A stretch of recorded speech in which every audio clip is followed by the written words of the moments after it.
मैं आज वीडियो में बात करेंगे कैसे आप अपने बचे हुए 6 महीने में अपने 10 सिलेबस को अच्छे से पूरी तरीके से कंप्लीट कर सकते हैं। ठीक है, 5 मेजर सब्जेक्ट्स के बारे में हम अभी बात करेंगे। पहला हो गया साइंस, दूसरा एसएसटी, तीसरा मैथ्स, चौथा हिंदी, पांचवा इंग्लिश। बड़े ठीक है, सबसे ज्यादा इसमें वेटेज जो बोर्ड एग्जाम्स में भी रहता है वो रहता है बायोलॉजी सेक्शन का। कौन सा चैप्टर हो गया? Chemical reaction and equation, acid basis and salts, metals and non metals, और सबसे इंपॉर्टेंट चैप्टर कौन सा चैप्टर कमेंट्स में बताना। तो यार स्वागत है आप सभी का इस ट्रू फॉर्म के अमेजिंग से प्लेटफॉर्म में। आज की वीडियो में हम बात करेंगे कैसे आप अपने बचे हुए 6 महीने में अपने 10 सिलेबस को अच्छे से पूरी तरीके से कंप्लीट कर सकते हो। ठीक है, तो शुरुआत करते हैं इस वीडियो की बिना किसी वक्त को जाया किए। 10th क्लास में आपके पास 5 से 6 बड़े बड़े सब्जेक्ट्स हैं, उसमें से 5 मेजर सब्जेक्ट्स के बारे में हम अभी बात करेंगे। पहला हो गया साइंस, दूसरा एसएसटी, तीसरा मैथ्स, चौथा हिंदी, पांचवा इंग्लिश। ठीक है, सबसे पहले बात कर लेते हैं साइंस की। साइंस में देखो, साइंस में आपको लेक्चर्स देखने बहुत ही इंपॉर्टेंट है। ठीक है, इस प्लेटफॉर्म में भी आपको 1 अगस्त के बाद से साइंस के लेक्चर्स मिलने लग जाएंगे वन शॉट। ठीक है, और साइंस में आपके 12 से 13 चैप्टर्स हैं। अभी मैं आपको उसका यहाँ पे स्क्रीन दिखा देता हूँ। देखिए मैंने लिख रखे हैं 12 से 13 चैप्टर्स हैं बड़े बड़े। सबसे ज्यादा इसमें वेटेज किसका है? सबसे ज्यादा इसमें वेटेज जो बोर्ड एग्जाम्स में भी रहता है वो रहता है बायोलॉजी सेक्शन का। ठीक है, बायोलॉजी सेक्शन जो होता है वो आपका 80 मार्क्स में से अप्रोक्सीमेटली 35 to 40 नंबर का आपको बायोलॉजी रहता है। और सबसे ज्यादा मेहनत भी आपको इसी में करनी पड़ती है क्योंकि बड़े बड़े चैप्टर्स सबसे ज्यादा इसी में, जैसे आपकी लाइफ प्रोसेसेस हो गया, आपका हेरिडिटी हो गया, आपका रिप्रोडक्शन हो गया, जिसको आप सबसे ज्यादा पसंद करते हैं। तो ये आ गया आपकी साइंस की बात। और साइंस में आपको फिजिक्स में स्पेशली न्यूमेरिकल्स में बहुत ज्यादा फोकस करना होगा। क्यों? क्योंकि थ्योरी आप केमिस्ट्री में भी पढ़ते हुए, बायोलॉजी में भी पढ़ते हुए जाएंगे तो आप कहीं ना कहीं थ्योरी फिजिक्स की इजी भी होती है, आप आसानी से अपने दिमाग में उसको इनकॉर्पोरेट कर पाएंगे। लेकिन जब बात आ जाती है न्यूमेरिकल्स की, यहाँ मैक्सिमम बच्चे गलती करते हैं। और क्योंकि अब आपके बोर्ड के एग्जाम्स कॉम्पिटेंसी बेस्ड होने लग गए हैं, तो सबसे ज्यादा जो फिजिक्स के कॉम्पिटेंसी बेस्ड क्वेश्चन होते हैं साइंस में, वो सबसे ज्यादा बच्चों को करने में दिक्कत होती है। तो वहीं पे आपको मात नहीं खानी है। और बायोलॉजी में क्या करना है? डायग्राम्स में गलती नहीं करनी है। अच्छा, बात करते हैं केमिस्ट्री की। केमिस्ट्री में क्या करना है? केमिस्ट्री में देखो, केमिस्ट्री में ज्यादा आप वन शॉट लेक्चर में देखोगे तो सब कुछ आपको समझ आ ही जाएगा। लेकिन केमिस्ट्री में मेन थिंग आ जाती है रिवीजन की। रिवीजन में क्या? रिवीजन में भैया जो केमिस्ट्री की इक्वेशंस होती है, जैसे हर जो आपका चैप्टर है, 4 चैप्टर हैं। कौन कौन से चैप्टर हो गए? Chemical reaction and equation, acid basis and salts, metals and non metals, और सबसे इंपॉर्टेंट चैप्टर कौन सा चैप्टर? कमेंट्स में बताना। ठीक है, ये सारे चैप्टर जो इंपॉर्टेंट चैप्टर बोला उससे सबसे ज्यादा रिएक्शंस है, लेकिन उसकी स्टेरिफिकेशन वाली रिएक्शन हट गई है। अब चैप्टर का नाम बता देना। ठीक है, तो इन सारे चैप्टर्स में रिएक्शंस बहुत सारी हैं, और रिएक्शंस को आपको याद करने के लिए क्या करना पड़ेगा? रिएक्शंस को याद करने के लिए करना पड़ेगा एक रिएक्शन की शीट बनाओ और रोज उसको सुबह रिवाइज करो। हर चैप्टर की अलग अलग बनाना, एक साथ बनाने की जरूरत नहीं है। अपने जैसे यहाँ पे मेरा भी रखा हुआ है, मैं आपको दिखा दूंगा। ये आपका पिन बोर्ड है। पिन बोर्ड में आप, अगर आपके पास पिन बोर्ड है तो पिन बोर्ड, नहीं तो दीवार में आराम से चिपका के इसको रोज रिवाइज करना। अच्छा, ये आपकी हो गई साइंस की स्ट्रेटेजी। डे वाइज स्ट्रेटेजी मैं अगली आने वाली वीडियोस में बताते रहूंगा। ये आपकी मोटी मोटी स्ट्रेटेजी हो गई है साइंस की। अच्छा, इसके बाद बात करते हैं एसएसटी की स्ट्रेटेजी की। एसएसटी में आपके पास फिर से आ जाते हैं 4 सब्जेक्ट। 4 सब्जेक्ट कौन कौन से? हिस्ट्री, ज्योग्राफी, इकोनॉमिक्स और पॉलिटिक्स। पॉलिटिक्स यानी कि सिविक्स। ठीक है, अच्छा, इसमें जो आपका सबसे टफ लगेगा, मतलब मोस्टली बच्चों को लगता है, वो लगता है ज्योग्राफी। अच्छा, क्योंकि हम स्टार्टिंग में क्या कहते हैं, हिस्ट्री पढ़ना शुरू करते हैं, तो हिस्ट्री कहीं ना कहीं हमारे ब्रेन में सेटल होने लग जाती है चीजें। और क्योंकि इकोनॉमिक्स के चैप्टर्स थोड़े से रिलेटिवली इजी हैं, तो वो भी आप याद कर ही लेते हो। और civics towards end of the session कराए जाते हैं, वो भी आप याद कर लेते हो। लेकिन क्योंकि ज्योग्राफी में सबसे बड़े चैप्टर्स हैं और सबसे ज्यादा दिमाग खपाना पड़ता है आप लोगों को, इसलिए ज्योग्राफी आप लोगों को याद करने में थोड़ी सी दिक्कत होती है। लेकिन ज्योग्राफी के भी बहुत ही बेहतरीन आपको वन शॉट मिलेंगे। 2 से ढाई घंटे के बीच के होंगे। कुछ चैप्टर्स के तो 2 से कम के भी होंगे। चैप्टर्स आपको सारी मिलेंगे एसएसटी के, हिस्ट्री, ज्योग्राफी, इकोनॉमिक्स और आपका सिविक्स। लेकिन ज्योग्राफी के उसमें मैं थोड़ी सी क्या कहते हैं, आपको विजुअल्स का इनकॉर्पोरेट करने की कोशिश करूंगा ताकि आपके दिमाग में ज्यादा रिटेन रहे। और ज्योग्राफी में आपको एक चीज याद रखनी है, विजुअल सबसे ज्यादा इंपॉर्टेंट है, और विजुअल्स आपको पूरे मिलेंगे आप इस वन शॉट में। अच्छा, इसके बाद हिस्ट्री में मेन बात आ जाती है डेट्स की। अच्छा, डेट्स भैया, उसके साथ डेट तो पक्की हो नहीं रही, तो ज्योग्राफी में नहीं, हिस्ट्री में डेट्स पक्की कर लो, उसके साथ भी डेट पक्की हो जाएगी। ठीक है, डेट्स आपको याद करने के लिए दोबारा से वही काम करना है जो आप केमिस्ट्री में कर रहे थे। एक पेपर बनाइएगा, उसके बाद उसमें डेट्स याद करिएगा। लेकिन डेट्स के पीछे भागने की वजह से हिस्ट्री अपनी खराब मत कर लीजिएगा, क्योंकि हिस्ट्री डेट्स के बारे में नहीं है, हिस्ट्री आपकी सीक्वेंस के बारे में है। वो याद है ना अमित शाह का डायलॉग, क्रोनोलॉजी समझिए। तो क्रोनोलॉजी अगर आपको पता है हिस्ट्री में, तो आपको सब कुछ पता है। अगर आपको क्रोनोलॉजी नहीं पता है तो आपको कुछ नहीं पता है। हिस्ट्री आपकी बर्बाद हो गई अगर आपको क्रोनोलॉजी नहीं पता है। क्रोनोलॉजी मतलब इवेंट क्या हुआ, इवेंट के बाद आफ्टर मार्च के थे, उसके सिम्टम्स क्या थे, लोगों में वो वाइड स्प्रेड कैसे हुआ, ऐसे 3-4 मेजर टॉपिक्स होते हैं जो आपको हिस्ट्री में याद रखने होते हैं। अच्छा, इसके बाद बात करते हैं किसकी बात करें, इकोनॉमिक्स की बात कर लें। इकोनॉमिक्स छोटा सा चैप्टर है भैया, छोटा सा सब्जेक्ट है, छोटे से चैप्टर से 4-5 चैप्टर है, 3-4 चैप्टर है। डेवलपमेंट उसमें से पहला चैप्टर है और मनी एंड क्रेडिट उसका सबसे अच्छा चैप्टर है। अच्छा, ये तो मैंने बता ही दिया। मनी एंड क्रेडिट सबसे अच्छा चैप्टर क्यों है? क्योंकि सबसे ज्यादा क्वेश्चन आते हैं, इसीलिए सबसे अच्छा चैप्टर है। ठीक है, तो आपको इकोनॉमिक्स में कुछ नहीं करना है। इकोनॉमिक्स में बस मेरे लेक्चर को कहानी की तरह सुनते चलिए और नोट्स अगर खुद बना सकते हो खुद बनाइए, नहीं तो मैं प्रोवाइड कर दूंगा टेलीग्राम चैनल पे। उस पे क्या करना, आप नोट्स एक बार पढ़ लेना लेक्चर देखने के बाद, लेक्चर कहानी की तरह चलाना। कहानी की तरह आप इकोनॉमिक्स पढ़ेंगे तो आराम से सिंपल तरीके से समझ आ जाएगी। इकोनॉमिक्स में कोई माथापच्ची करने की जरूरत नहीं है। अच्छा, अब बात आ जाती है मेन सिविक्स की। सिविक्स में क्या है? सिविक्स में बात है आपकी, सिविक्स क्या होती है? सिविक्स क्या होती है? आपके जो ऑल अराउंड चल रहा है, पॉलिटिक्स जो चल रही है, ठीक है, वही बात आती है। पॉलिटिक्स के लिए आपका पॉलिटिकल पार्टी चैप्टर है, आपके डेमोक्रेटिक राइट्स चैप्टर है। तो आपको बेसिकली जिन सारी चीजों के बारे में एक्चुअल लाइफ में पता होने चाहिए, हमारे राइट्स क्या है भैया, और वो राइट्स को हम अच्छे से फॉलो कर भी पा रहे हैं।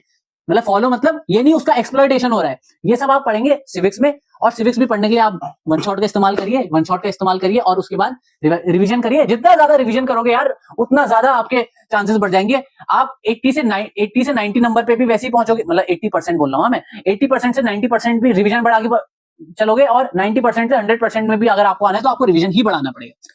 ठीक है, अगर अभी तक कुछ नहीं पढ़ा तो कोई दिक्कत नहीं है, 6-7 महीने बहुत होते हैं। इस बार तो बोर्ड भी 2 बार होने हैं, एक बार गलती भी कर दोगे तो इतना कोई भारी कुछ नहीं होने वाला है। ठीक है, चिल। उसके बाद बात कर लेते हैं, एसएसटी खत्म हो गया, अब इंग्लिश की स्ट्रेटेजी क्या होगी। इंग्लिश मुझे पता है बहुत से लोगों का पेन पॉइंट है। इंग्लिश मेरे को भी समझ नहीं आती थी, लेकिन दोनों 10th में भी और 12th में भी अच्छे खासे नंबर आए। क्योंकि इंग्लिश में समझने से ज्यादा आपको क्या करना है, आपको एग्जामिनर का ब्रेन क्रैक करना है। ब्रेन क्रैक करना है मतलब दिमाग तोड़ देना है, दिमाग नहीं तोड़ना है। जो एग्जामिनर को क्या मिलता है, एग्जामिनर को एक मिलता है अच्छा खासा पर्चा। क्या मिलता है? अच्छा खासा पर्चा। उस पर्चे में लिखे होते हैं हर आंसर के 3-4 कीवर्ड्स लिखे होते हैं, 3-4 पॉइंट्स लिखे होते हैं। अगर उनमें से आपने 2-3 इनकॉर्पोरेट कर लिए होते हैं, ये आपको मैं स्क्रीनशॉट भी दिखा दूंगा। अगर आप ऐसे मतलब इस आंसर को देखो, ठीक है, इस आंसर में आपने अगर ये कीवर्ड्स लिखे होंगे तो एग्जामिनर आपको खुल के नंबर देगा। यार ग्रामर देखता है, मैं ये नहीं कह रहा हूं ग्रामर नहीं देखता है, लेकिन अगर आप कीवर्ड्स को अंडरलाइन करके जाओगे, आप प्रेजेंटेशन अपनी अच्छी रखोगे। ठीक है, प्रेजेंटेशन अच्छी रखो, क्लियर बात करो, बहुत ज्यादा मतलब बुक की लैंग्वेज का इस्तेमाल करो कुछ कीवर्ड्स के लिए, लेकिन अपनी इंग्लिश को बहुत ज्यादा हाईफाई करने की जरूरत नहीं है। हाईफाई करने में क्या होता है, जो मेन बात होती है हम वो भूल जाते हैं। तो ऐसे आप करोगे तो आपको इंग्लिश में भी बहुत अच्छे नंबर आएंगे।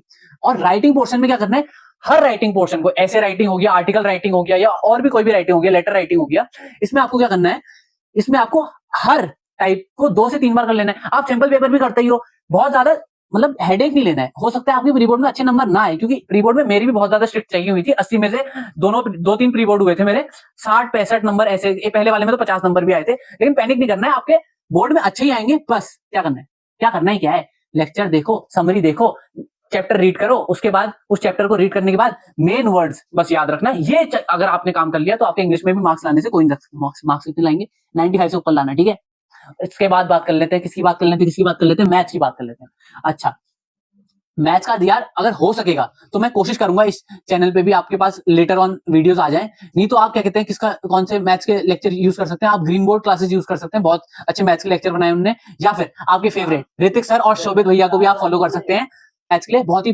बेहतरीन वन शॉट्स है उनके। ठीक है, उनको आप फॉलो करिए और मैथ्स में अपना जलवा बिखेरिए। मैथ्स में भी देखो 2-4 जो है बहुत ही कठिन चैप्टर लगते हैं, तो मैं पहले ही बता दे रहा हूं, कठिन चैप्टर लगते हैं तो क्या करना है, कठिन चैप्टर में क्या करना है, क्वेश्चन प्रैक्टिस बढ़ानी है। क्या बढ़ानी है? क्वेश्चन प्रैक्टिस बढ़ानी है। जैसे कौन कौन से कठिन चैप्टर लगते हैं आप लोगों को, एक ट्रिग्नोमेट्री हो गया, एक एपी हो गया, और एक हो गया सरफेस एरिया एंड वॉल्यूम। अच्छा, ये 3 चैप्टर जो है जनरली लोगों को मुश्किल लगते हैं। और प्रोबेबिलिटी अगर आप आखिर में जब आप सिलेबस कर रहे होंगे, अगर उसमें थोड़ा सा ध्यान नहीं देंगे तो उससे जो कॉम्पिटेंसी बेस्ड क्वेश्चन होते हैं वो काफी अच्छे बनते हैं, उसमें गड़बड़ होने के चांसेस हैं। ठीक है, तो वो आप अच्छे से करेगा, बाकी आपके मैथ्स में बहुत अच्छे नंबर आएंगे। अच्छा, लास्ट और फाइनली बात कर लेते हैं हिंदी की।